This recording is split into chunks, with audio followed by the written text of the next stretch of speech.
everyone, I'm Cora. Originally from the U.S., me and my immediate family moved to England to do ministry when I was 4 years old. At first, we moved around to different churches before settling in Mosaic for the past 6 years.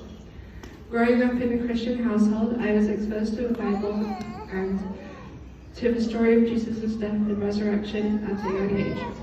At 6 years old, I wrote on a piece of paper explaining how my mom, as you say in England, had told me that Christians went to heaven when they died, and I wanted to do this too. Though I do not exactly remember why, I imagined that I connected with the stability a relationship with God gives life, despite the twists and turns. So, my dad and I prayed about this decision.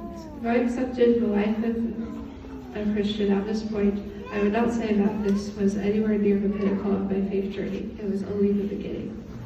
From here, my parents have continued to invest in me spiritually with family devotional time at the end of most days, and have encouraged me in my own devotional time, which I have set aside for myself each day.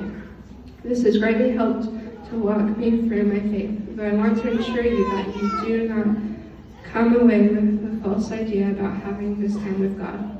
Our relationship, either initially or whilst developing, can never be earned or favor with Him. It is solely for deepening and growing our relationship. In addition to this, there are various times through the years where I have stopped to question if God really is who the Bible says He is. And better still, if we can be sure in the promises of the Bible, like going to heaven when we die, but also the security and the identity that comes from entering into a relationship with God as a son or daughter of the Most High, and life lived to the fullest in community with our all-loving Creator. I want to highlight that you can come to God with any and every question, and in patience and faithfulness, He will eventually give you an answer, though it may not be what you desire or expect. However, no matter the question, I have not yet found the Bible to be anything but true, but in fact, the historical record of Jesus' brutal trial, death, and resurrection to be the living truths that I want to base my life on. From now on, I have come to God with questions about my identity in Him, particularly in relation to how I am viewed by the world, and He has answered me by reminding me of simple but vital truths. And though He has not yet answered my bigger questions, like what I should do later in my life to honor Him, I am sure that it is because in His perfect timing He will answer, and it will be all the more meaningful. Not many know this, but I have anxiety, but mostly about tests and school pressure. It can bleed into social areas such as what people think of me and how this impacts my identity. Many, if not all, teenagers are predisposed to this thought pattern, and it can be difficult, to say the least, to claim an identity outside of this.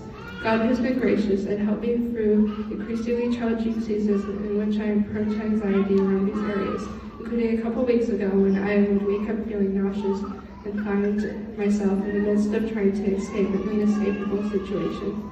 Using techniques that my incredible counselor has taught me, persevering in prayer and having others pray for me, helped me to become more stable and trust that even when it does not seem like it, God is in control and He has a plan.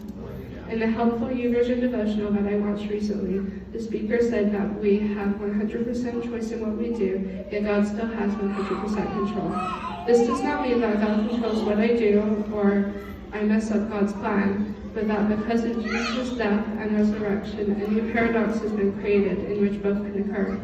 Therefore, there is no need for me to be anxious, as it says many times in the Bible, for God really is in control, but I can still each day choose to be obedient to the calling we all have received, to love the Lord your God with all your heart, with all your soul, and with all your mind. This is the greatest and most important commandment. The second is like it, love your neighbor as yourself. All the law and the prophets depend on these two commands.